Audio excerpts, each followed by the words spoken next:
Good evening दोस्तों। बहुत बहुत स्वागत है आपका वर्ल्ड न्यूज़ के इस प्रोग्राम के अंदर। मैं हूं आपका दोस्त और होस्ट दिनेश के वोहरा। दोस्तों आज बात करेंगे भारत और चीन की मुश्किलें बढ़ती हुई नज़र आ रही हैं, ख़ास तौर से रशिया के द्वारा जो रोसनेफ्ट और लुकोइल के ऊपर जो सैंक्शंस लगाई हैं उसके कारण। इसके बारे में विस्तार से बात करेंगे। इसके साथ ही यूक्रेन को ग्रिपेन फाइटर मिल सकते हैं यूरोप से, और वो उसको उसकी सेना में एक नई जान फूंक सकते हैं।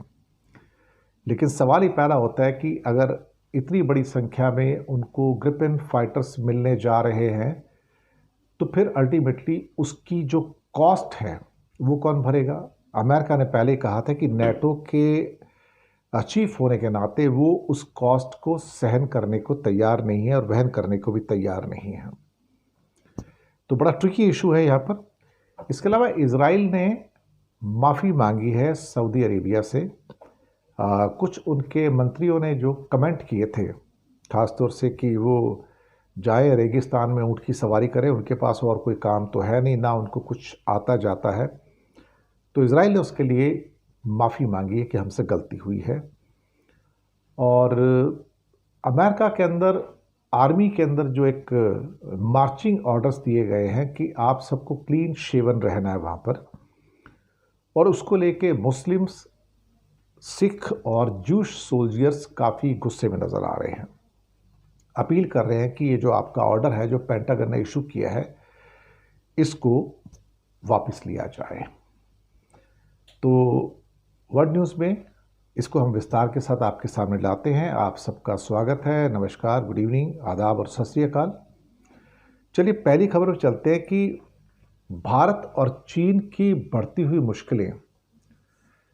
24 घंटे भी नहीं हुए कि तेल की कीमतों में थोड़ा थोड़ा उछाल आना शुरू हो रहा है। एक ऐसा कदम जिसकी कम से कम मैं या बहुत सारे लोग कल्पना नहीं कर रहे थे कि अमेरिका अल्टीमेटली रशिया की ऑयल कंपनियों के ऊपर कंप्लीट बैन लगा देगा, कंप्लीट सैंक्शन लगा देगा। अभी तक जो सैंक्शन थी वो इस किस्म थी कि आप रशिया से ऑयल तो खरीद सकते हैं, लेकिन उसकी कीमत आप किसी भी हालत में $60 पर बैरल से ज़्यादा नहीं देंगे ताकि उसको उसकी फंडिंग ना हो सके और एक मिनिमम उसको खर्चा मिलता रहे। लेकिन हो सकता है कि बीच में जितनी बातचीत ट्रंप साहब की पुतिन से हुई है और ट्रंप की नाराज़गी उसमें झलक रही थी कि मैं पुतिन से बात करता हूँ, बात तो बहुत अच्छी होती है लेकिन उसका रिजल्ट कुछ नहीं निकलता है। अल्टीमेटली जो फ्रस्ट्रेशन से बढ़ती चली जा रही है। और कहीं ना कहीं ट्रंप साहब का यह कहना कि मैंने बहुत सब्र कर लिया, अब 9-10 महीने हो गए हैं मुझे आकर, अब मैं और ज़्यादा बर्दाश्त नहीं कर सकता, इस जंग को रोकना होगा। और उसका एक ही तरीका है कि उसको तेल बेचने से रोका जाए जहां से उसके पास पैसे आ रहे हैं। तेल के खरीदार कौन है? एक भारत और एक चीन। भारत का जो तेल आयात है वो करीब करीब $65 बिलियन का है, $65 बिलियन का पर ईयर का, और चाइना का आयात उससे भी ज़्यादा है। तो एक किस्म से कहा जाए तो करीब करीब $150 बिलियन पर ईयर से ज़्यादा का पैसा सिर्फ और सिर्फ रशिया को भारत और चीन से तेल के निर्यात पर मिल रहा है। और ये दो सोर्सेज अगर ड्राई अप हो जाते हैं तो बहुत फ़र्क पड़ेगा। हालांकि पुतिन साहब ने कहने की कोशिश की है कि ये एक प्रोवोकेशन है और भारत को किसी दबाव में नहीं आना चाहिए और तेल खरीदते रहना चाहिए। लेकिन भारत इस बात को समझ गया कि भारत की ओर से जो तेल खरीदा जाता है, जो अप्रॉक्सीमेटली 15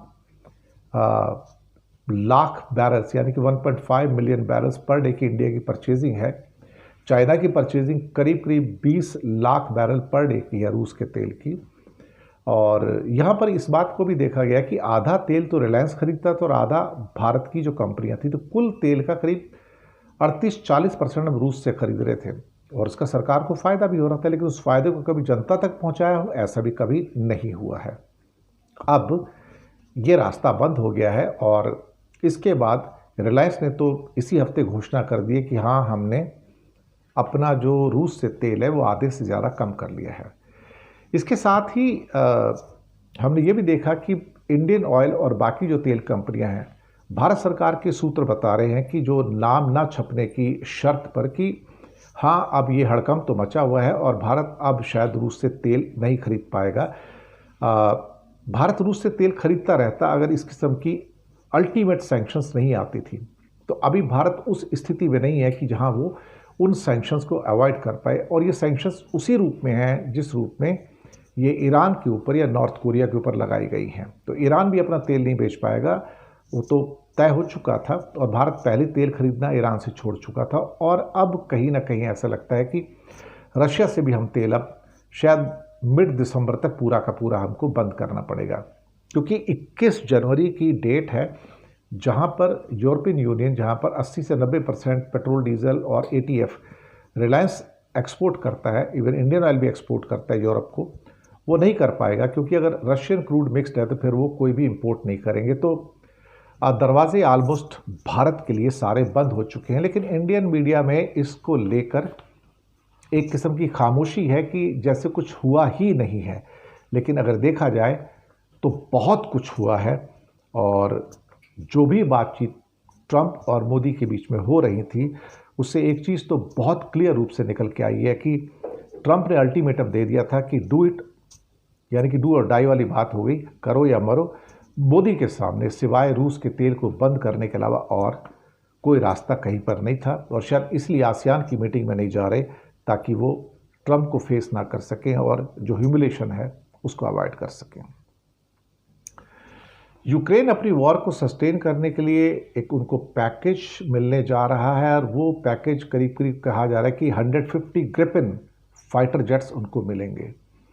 लेकिन ये गेम चेंजर तो हो सकता है। स्वीडन के पास ग्रिपिन ई फाइटर्स हैं सारे के सारे, लेकिन समझौता थोड़ा सा हुआ है, पर अल्टीमेटली इसके पैसे कौन देगा? यूक्रेन ने ये जो ग्रिपिन फाइटर्स को खरीदने का फैसला किया है, और यूक्रेन इन विमानों का सबसे बड़ा ऑपरेटर भी बन सकता है। इसका मतलब है कि करीब करीब 150 विमान जो हैं वो सैब कंपनी है उससे खरीदे जा सकते हैं। But who will pay the money? क्योंकि यूक्रेन के पास तो पैसे हैं नहीं, तो पैसे नेटो देगा, जिसको बाद में कभी अच्छा टाइम आएगा तो यूक्रेन वापस करेगा। लेकिन अल्टीमेटली यूरेशियन टाइम्स की जो रिपोर्ट कहती है कि ये सौदा जल्दी ही अमल में आ सकता है, और पहले बैच के जेट्स हैं 2026 से उनको मिल जाएंगे। 2026 में भी कुछ महीने बाकी हैं। अल्टीमेटली बात पेमेंट पे आके अटक रही है। इसके पैसे कौन देगा? इतना बड़ा अगर आपको लॉट चाहिए, और दुनिया का स्मार्ट एक फाइटर विमान कहा जाता है इसको, इसमें infrared search and track sensors भी लगे हुए हैं, लंबी दूरी से ट्रैक और टारगेट कर सकते हैं, दुश्मन की सबसे पहले पहचान कर सकते हैं, मिसाइल को दागने की क्षमता उसके अंदर है, और सिर्फ 6 लोग 20 मिनट पे इसको रीफ्यूल और रीआर्म भी कर सकते हैं। यानी कि ये छोटे से छोटे एयर स्ट्रिप से भी टेक ऑफ कर सकते हैं, और ये S-400, S-500 के एयर डिफेंस को चकमा भी दे सकते हैं। हालांकि इस पर भी जोर दिया जा रहा है, कंफर्मेशन तो नहीं है। अब यहाँ पर जो कहा जा रहा है कि नेटो के पास तो इस टाइम ये ग्रिपिन विमान ऑलरेडी हैं, लेकिन क्या वो वास्तव में रशियन एयरफोर्स की सुखोई की जो पूरी की पूरी टीम है उसका मुकाबला कर पाएंगे? क्या उसके साथ ये इंटीग्रेट कर पाएंगे? मुझे लगता है कि ये कुछ चुनौतियां हैं जो बहुत बड़ी हैं। सबसे बड़ी चुनौती होगी कि यूक्रेन इसकी पेमेंट कहाँ से लेके आएगा, पैसे कहाँ से देगा। वो एक मुख्य प्रश्न जो है वो निकल कर आ रहा है। इजराइल के एक मिनिस्टर ने सऊदी को लेके काफ़ी एडवर्स कमेंट किए हैं, हालांकि अब माफ़ी भी मांग ली। उनके फाइनेंस मिनिस्टर हैं बेज़लेल स्मोट्रिच, और कहते हैं कि भाई ये तो कुछ है ही नहीं, सऊदी अरब के लोगों को क्या आता है, आता जाता कुछ नहीं है, आप जाइए डेजर्ट पे ऊँटों पे सवारी करो, और जहाँ तक अर्थव्यवस्था का सवाल है, विकास का सवाल है, वो हम पर छोड़ो, वो हम करेंगे, तुम्हारे बस की कुछ नहीं है। अब ये काफ़ी हद तक देखा जाए तो सऊदी अरब के लोगों पर या उनकी सो कॉल्ड विद्वता है उसके ऊपर या उनकी अज्ञानता पर एक कमेंट था ये। उसके बाद बयान के बाद तीखी आलोचना हुई उसके बाद, और फिर इजराइल को अल्टीमेटली माफ़ी मांगनी पड़ी है। और कहा कि नहीं, ये हमारा इजरायली गवर्नमेंट का व्यू नहीं है, हम ख़ास तौर से सऊदी अरेबिया की बहुत रिस्पेक्ट करते हैं और ऐसा कोई भी जो स्टेटमेंट मिनिस्टर के द्वारा, स्मॉट्रिच के द्वारा दिया गया है, वो हमें भी स्वीकार नहीं है और हम इसके लिए माफ़ी मांगते हैं। तो ये एक बड़े रेयरेस्ट ऑफ रेयर एक ओकेजन है जहाँ पर इज़राइल ने सऊदी अरेबिया से माफ़ी मांगी है। और इन एक्चुअलिटी देखा जाए तो वो जब ऊँटों पर सवारी करने की बात करते हैं तो वो ये कहने की कोशिश कर रहे हैं कि हम सर्वश्रेष्ठ हैं, हमसे बेहतर कोई नहीं है और तुम्हारे अंदर तो ना अकल है ना शक्ल है, तुम लोग हो क्या, कुछ भी नहीं हो, तुम लोग हमारी टेक्नोलॉजी के ऊपर डिपेंड करते हो। और ये भी कहा था कि हम, उसके बाद सऊदी के एक स्पोक्स पर्सन ने कहा कि हम ऊँटों की सवारी करते रहेंगे क्योंकि हमारी विरासत और संस्कृति हज़ारों सालों से वैसी बनी हुई है, आपकी माफ़ी का कोई मतलब नहीं है, लेकिन आप जो अपमान कर रहे हैं हमारा, वो हमें मंजूर नहीं है। चलिए, अच्छी बात है, लेकिन इस बीच में जो वेस्ट बैंक का मुद्दा था वो थोड़ा तूल पकड़ता हुआ नज़र आ रहा है। इसके बारे में पिछले 2 दिन से लगातार बात कर रहा हूँ। डोम ऑफ द रॉक या टेम्पल डोम जो कि वहाँ पर जेरूसलम के अंदर है, और जैसे कि सबको पता है कि जेरूसलम का जो rock, Dome of the Rock जो है, वो 3 धर्मों का मिलन स्थल है। इसमें ज्यूज़ हैं, क्रिश्चियंस हैं और मुस्लिम्स हैं। क्रिश्चियंस भी इसको बहुत पवित्र मानते हैं हज़ारों सालों से, और ज्यूज़ उससे पहले से पवित्र मानते आए हैं। इसके साथ ही जो मुस्लिम कम्युनिटी है दुनिया में, वो मक्का और मदीना के बाद इस स्थान को एक्चुअली देखा जाए तो जेरूसलम की इस डोम ऑफ द रॉक जो है, उसको दरअसल तीसरा सबसे होली प्लेस बताते हैं।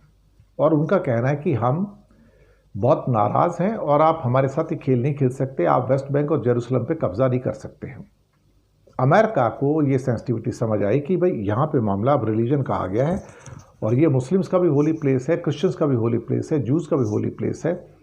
यहाँ पर ट्रंप साहब ने चेतावनी दे दी है, इवन जेडी वेंस जो कि वाइस प्रेसिडेंट है, उन्होंने भी चेतावनी दी है कि आप ये बेवकूफ़ी ना करें, हमें मंजूर नहीं होगा, क्योंकि ये बात सिर्फ जूस की नहीं है, ये क्रिश्चियनिटी का भी एक बहुत होली प्लेस है जेरूसलम, और ये इस्लामिक कम्युनिटी का भी बहुत होली प्लेस है, और हम अरब देशों के साथ अपने संबंधों को नहीं तोड़ सकते हैं। ये कहना है सारा का सारा इस समय अमेरिका का। और इज़राइल इस समय, हालांकि उन्होंने अपनी असेंबली के अंदर, पार्लियामेंट के अंदर ये प्रस्ताव पेश किया है कि इसको टेक ओवर किया जाएगा, तो इस टेक ओवर को और इस प्रस्ताव को ही इल्लीगल करार दिया अमेरिका ने। कि उन्होंने कहा कि इस इशू के ऊपर अगर आप आगे बढ़ेंगे तो हम अनस्टिंटेड सपोर्ट जो आज तक अमेरिका ज्यूस को और इज़राइल को देता रहा है, हम उसको तोड़ देंगे। आप इस विषय के ऊपर आगे नहीं बढ़ सकते और आप वेस्ट बैंक के अंदर जो टेम्पल डोम है, आप उसको एक्वायर नहीं कर सकते, ये हम नहीं होने देंगे। यहाँ पर 3 धर्मों का मामला है और ये हज़ारों सालों से ये उसको जेरूसलम के अंदर होली प्लेस मानते आए हैं। इसके साथ ही एक बहुत महत्वपूर्ण मुद्दा अमेरिका से उठा है, ख़ास तौर से पेंटागन ने एक ऑर्डर इशू किया था कि अमेरिका की आर्मी के अंदर, आर्म फोर्सेस के अंदर जितने भी ऑफिसर्स होंगे, सोल्जर्स हैं, वो सब क्लीन शेवन होने चाहिए, यानी इनको दाढ़ी वगैरह या पगड़ी वगैरह कुछ नहीं चाहिए।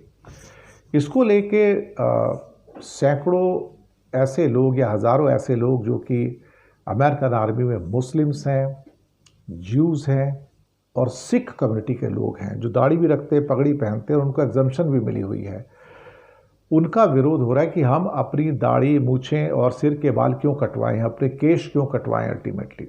इसके लिए कुछ डेमोक्रेटिक पार्लियामेंटेरियन ने भी लिखा है कि पेंटागन का और या ट्रंप का ये जो ऑर्डर है क्लीन शेवन सोल्जर्स का, ये बिल्कुल इलीगल है, ये against the religious belief of various communities है, ये नहीं होना चाहिए।